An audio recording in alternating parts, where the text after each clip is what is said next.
trade request earlier in the week. Anthony Davis, the Lakers' calls are being picked up by the Pelicans. Woj reporting that executives have discussed the Davis trade request. According to Ramona Shelburne, the Lakers are leaving an impression that everyone except LeBron is available in talks as the trade deadline is a week away. And great to have Woj back with us. What are the two teams discussing right now with that deadline 7 days away? Well, it's yet to be an ongoing negotiation, and I'm not sure the Lakers have even made a formal offer. But the teams talked on the phone. The Lakers certainly, as Ramona reported, left the impression that we're ready to discuss everyone but LeBron, and it'll be a process here. And whether it's a combination of players on the Lakers and draft picks, or New Orleans might say, we would like you to go get that player from another team. We don't like the guys you have. See if you can get us a third team. And they're doing that all around the league right now. But certainly, it's still somewhat of a long shot that they'll have a deal in the next week because the ability to have a bigger pool to draw from on a deal in New Orleans comes after the trade deadline at the end of the season when the Boston Celtics can be involved. And Davis's camp has made it known if he's not going to the Lakers before this deadline, it will be a one-year stop, a rental before the 2020 offseason. Right. How are the Celtics now approaching that demand? The Celtics all along have had confidence that if they could trade for Anthony Davis later in the season, or excuse me, in the offseason, that it would certainly help them keep Kyrie Irving, and that they would convince Anthony Davis to want to go forward with Kyrie Irving and the infrastructure they have in Boston, that they were willing to take that risk. They would be able to pay more than the Lakers if he was on the Celtics. But right now, I think in Boston, they want to make sure that they have Kyrie Irving solidified. There's 2 max salary slots open in New York now. Obviously, Kyrie, it's from Northern Jersey. But Kyrie has given the Celtics no indication from the time that he announced he was going to stay. He's given the organization no indication that he's wavering on that, and that's how the Celtics are proceeding right now. Yeah, the greatest sell in the NBA right now is hope. And we have a few teams with hope into the summer, and we'll see how that plays out. Woj, thank you so much. Still to come here on SportsCenter's Week. Mavericks in a 7-player deal, according to Adrian Wojnarowski. The 23-year-old Porzingis met with management this morning to express his frustration with losing and the team's past dysfunction. He's been out for nearly a year recovering from an ACL injury, and he can become a restricted free agent this summer. Joining Porzingis in this trade to Dallas will be Courtney Lee, Tim Hardaway Jr., and Trey Burke. The Knicks will receive a player they passed on in that 2017 draft, Dennis Smith Jr., also Wesley Matthews and DeAndre Jordan. The deal may also include draft assets. Porzingis' career with the Knicks, well, remember how it started. It started this way. With the 4th pick in the 2015 NBA Draft, the New York Knicks select Kristaps Porzingis from Liepaja, Latvia. He last played for Sevilla in Spain. You heard the boos. We saw the crying. The Knicks faced a ton of criticism that night, but the Unicorn quickly changed people's minds. He increased his scoring in each of his first 3 seasons, averaging close to 23 points per last season when he earned his first All-Star selection. But almost a year ago, he tore his ACL following a dunk on Giannis, and he's yet to play this season. The good news is that he recently worked out shooting threes, and he was dunking. That is great news for now Mavericks fans. And the man who broke the story, Woj, joining us with much more. This escalated quickly this morning. He's not happy. He talks to Knicks management. This afternoon, he's traded. How did this come about? Well, Porzingis asked for a trade earlier today, but there was already a deal in motion with Dallas. And for the Knicks, twofold. Listen, this relationship had been deteriorating. The Knicks knew that even before Porzingis came in today. They knew where it was headed, and they were looking to get off of Porzingis. And what they really wanted to do here was create cap space. They have now as much as $75 million available this summer, which would allow them to sign 2 max players. And this tells you that New York has real confidence that they have a real chance to get Kevin Durant from Golden State and then a second max star. But New York has certainly gone all in here. They'll get a pick or 2 from Dallas also in this deal. You got notable free agents here, as you mentioned, Kevin Durant, Kawhi Leonard, Kyrie, Klay Thompson, Kemba Walker, potentially Jimmy Butler here. And then there's the draft pick. They have 10 wins They're in the lottery sweepstakes, and right now they have the best chances in that Zion sweepstakes. How does this trade affect them long-term this summer with that potential pick? Well, a couple of the players they got in the trade, Wesley Matthews, DeAndre Jordan, it'll be interesting to see if they're open to doing buyouts with them. They may not want veterans like that, improving their win total. But certainly, for the Knicks, the focus was on clearing that space. They had a long way to go. And, certainly, listen, their dream scenario in New York, and it's been this for some time, is Kevin Durant and Kyrie Irving, but they've got a ways to go to unfasten Kyrie Irving from the Boston Celtics. All right, now let's talk about the other side. Porzingis coming off the ACL injury, a restricted free agent. What does that mean for the Mavericks, pairing him up with Luka Doncic and the future here in Dallas? Well, he's certainly, Porzingis fits in with a great tradition they've had of really having success with international players, certainly the end of the Dirk Nowitzki era, and then Luka Doncic has come in and become their franchise player. He fits really, really well with them, and part of why they wanted to get Dennis Smith out was, he was a very ball-dominant guard, didn't fit as well with Doncic. But listen, he's going to continue to rehab his injury. The ACL, unlikely he's going to play this year, but as a restricted free agent, he can go out and get an offer sheet from somebody else. He can sign the qualifying offer, play for a set number next year, and then become unrestricted. But Dallas has a real opportunity to welcome him into that organization. He never had the relationships he wanted to have in New York. Phil Jackson to the next group.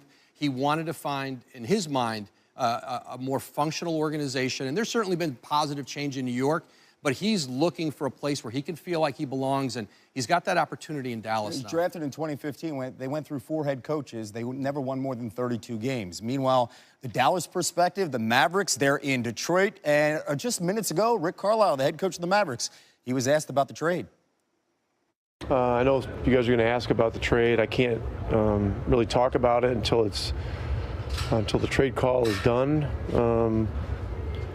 According to what I've heard, that could be sometime around 6 o'clock Eastern time. Could be a few minutes earlier, could be afterwards. Other than that, really can't comment on it. So if you got questions about tonight, I'd be happy to give it a shot. Let's bring in Stephen A. Smith. Kristaps Porzingis was the face of the New York Knicks franchise, and they traded Porzingis away, Stephen A. Why?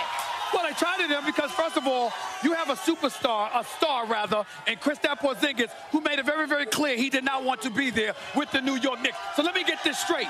You've been hurt since last season. You don't play a game this season, and then you go into the organization and you tell them, I don't want to be with you anymore. I don't want to play with this franchise. Meanwhile, while the summer is approaching, where the Brooklyn Nets got enough cap space going after 2 players, the Lakers are obviously doing what they're doing. The Clippers are potentially going after 2 max players. What are you going to do if you're the New York Knicks? You're looking to make noise in free agency. You can't possibly pull that off if the star of your franchise doesn't want to be there, and he's telling everybody, don't come, because I'm not going to be here, because I don't want to be here, and you shouldn't either. That's what happened with Kristaps Porzingis. That's why the New York Knicks needed to make a move. And by making this move, I spoke to them. I was told they've got about $68 million in cap space, could go as high as 75, maybe a little bit higher. But no matter what way you slice it, they've got the opportunity to go after 2 max players.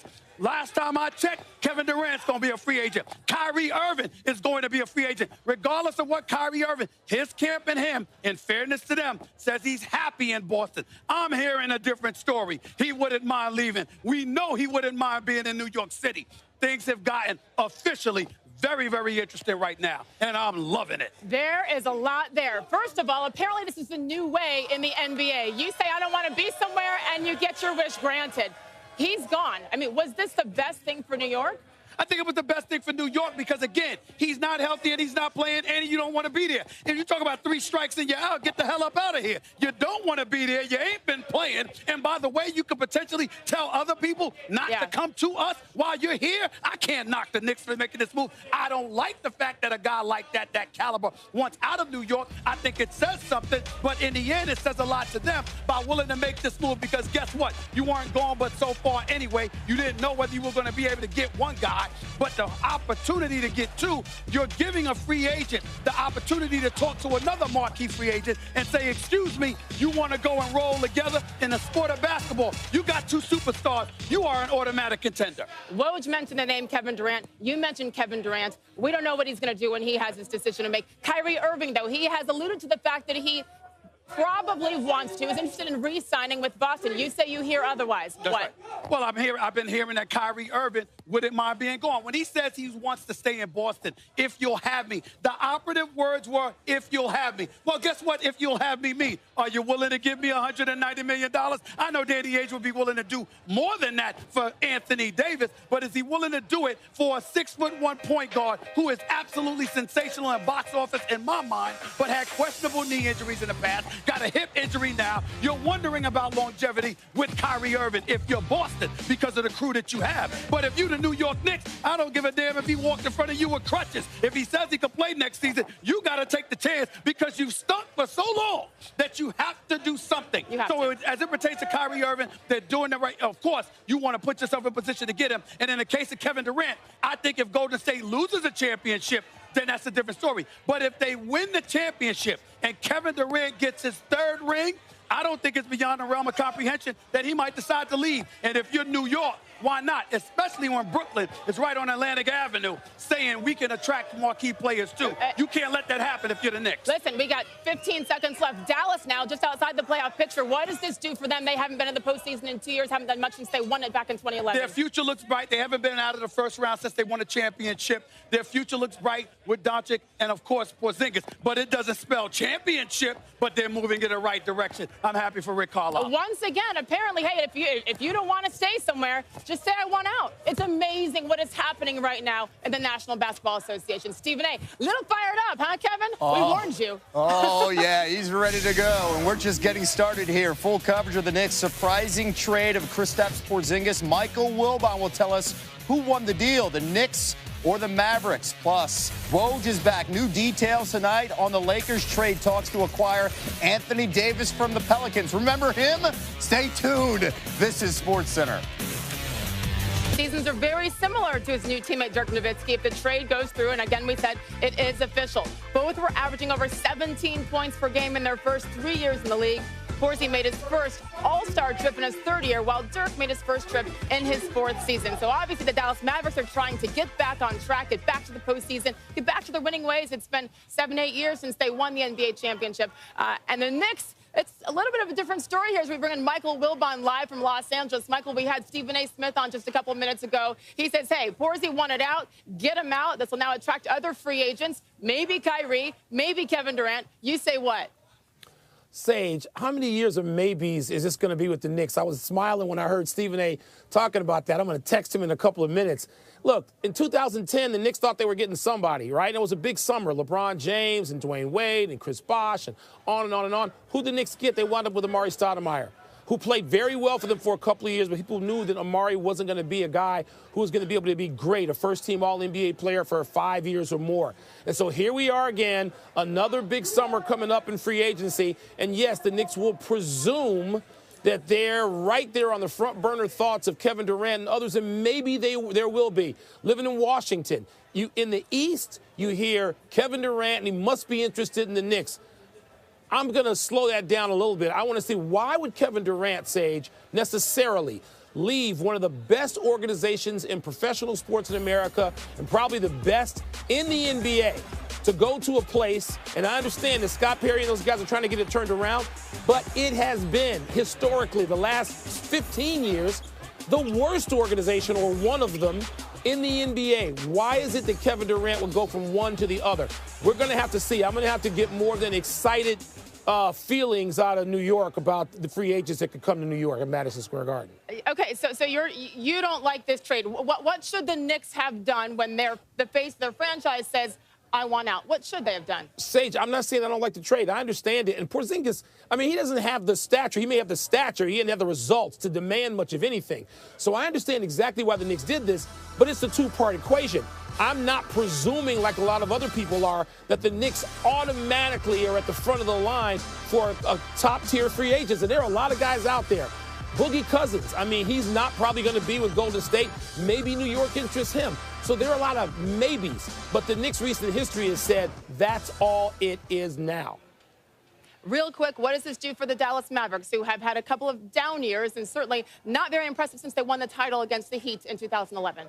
Well, I guess there's some risk. I mean, we haven't seen Porzingis. Have we seen any video of him running on the beach full speed or any of that stuff? We saw that a few months ago. But look, before you can get the three superstars that people feel are requisite to contending seriously in the NBA, you got to have two. And so with what we've seen from Luka Doncic and what we've seen from Kristaps Porzingis, I mean, I don't think it's a jump to say if Porzingis is healthy, then the Dallas Mavericks have those two. And they also get Tim Hardaway Jr. in this. So, and other guards. So, I mean, they've got some rotation guys in addition to having some stars. And so they've got to feel pretty good if Porzingis is healthy and can get on the court for them next season. As they try to make it into the postseason this season, the Knicks, though, that 10-40 record, the worst in the NBA. And as you know, they've only won one playoff series since 2000, almost 20 years. A lot of maybes. Michael Wilbon, thanks for pointing that out. We shall see. Thank you. Kevin, over to you.